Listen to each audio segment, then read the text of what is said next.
When doing our project, we had several goals in mind.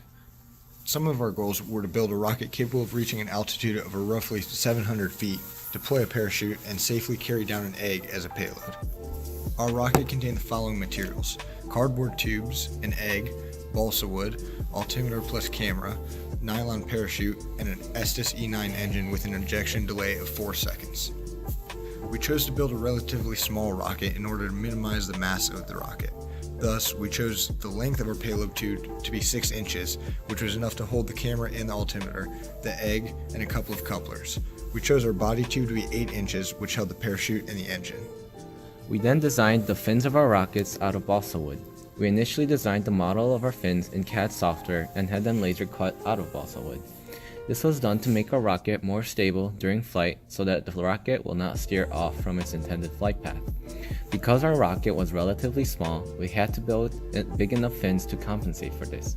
With that in mind, we chose this trapezoidal design for our fin shape as believed to be most efficient with the constraint in mind.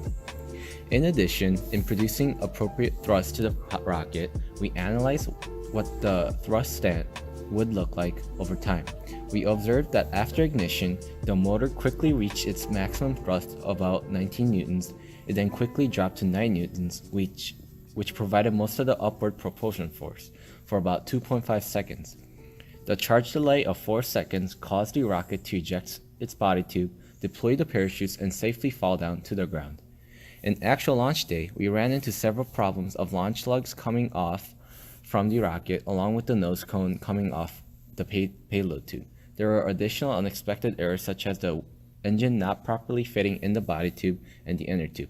Situations like these forced us to use super glue last minute to put everything back together, which adds in the factor of weight, unsymmetrical distribution of parts, and a sense of urgency that left way to potential mistakes, which very well affected the intended flight path.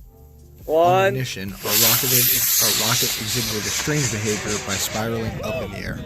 Although it is normal for rockets to spin in place, which helps add stability, it's a problem for the body of the rocket to spiral. This resulted in a big loss of altitude, which helps explain the big differences in maximum altitude in the expected versus actual altitude data. We think that part of this reason is the placement of the E9 engine, which we had trouble inserting on launch day. Possibly the weight being more distributed on one side of the rocket, an error in building the fins by placing them more asymmetrical could have also caused this issue. Although the rocket did not fly as high as we would like it to be, we were able to retrieve the egg intact. Because the body was able to properly eject, the parachute was able to deploy properly, and thus the rocket had a good descent. In general, we learned quite few about rocketry. We learned the importance of repeating multiple experiments before the actual launch day.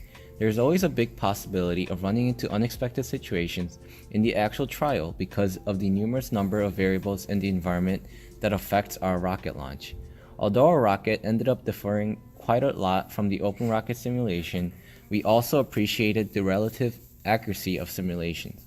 We believe that had the situations been more ideal, the rocket would actually fall closely to the predicted altitude data.